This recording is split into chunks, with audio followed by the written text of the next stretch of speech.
السلام عليكم ورحمة الله وبركاته. اليوم ان شاء الله غادي نحضروا واحد الدجاجة بالنكهة ديال الازير ولا روزمارينو.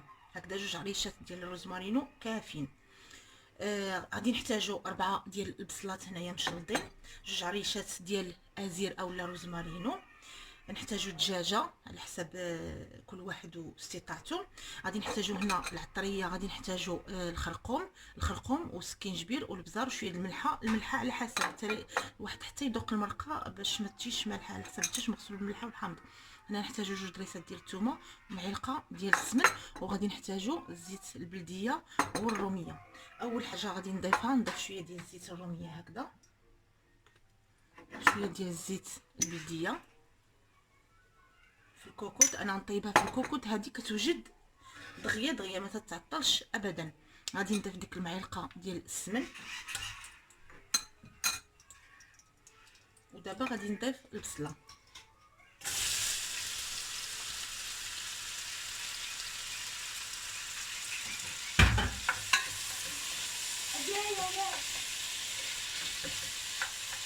وغادي نضيف الدجاجه. انا نشحر البصله والدجاجه في دقه واحده.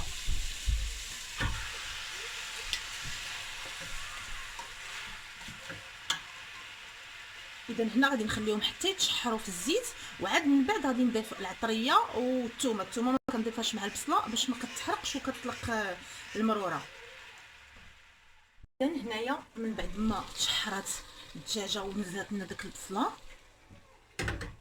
غادي نضيفوا الثومه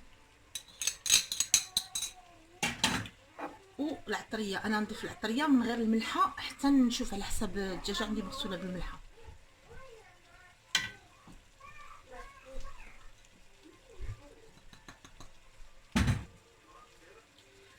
صافي هكذا. وباش ما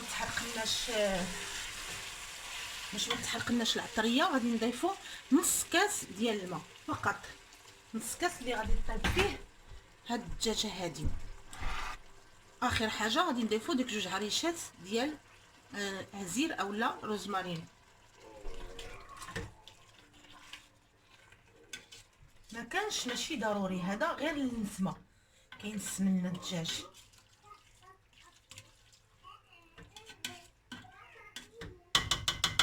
صافي هكذا غادي نزير عليها وغادي نخليها طيب 10 دقائق حتى لربع ساعه ماكسيموم. كتوجد هاد الدجاجه هذه ما تاخذش بزاف الوقت، لانني انا عندي هنايا الدجاجه صغيره ماشي كبيره.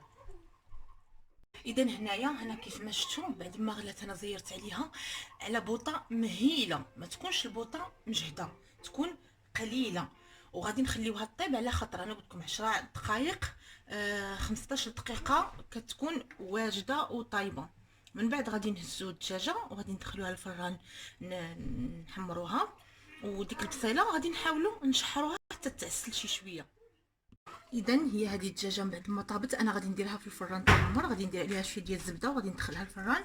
وهذه هي البصيله غادي نخليها هنايا تنشف ونشحرها شي شويه. ان شاء الله نتلاقاو باش نشوفوا النتيجه كيفاش تيجي.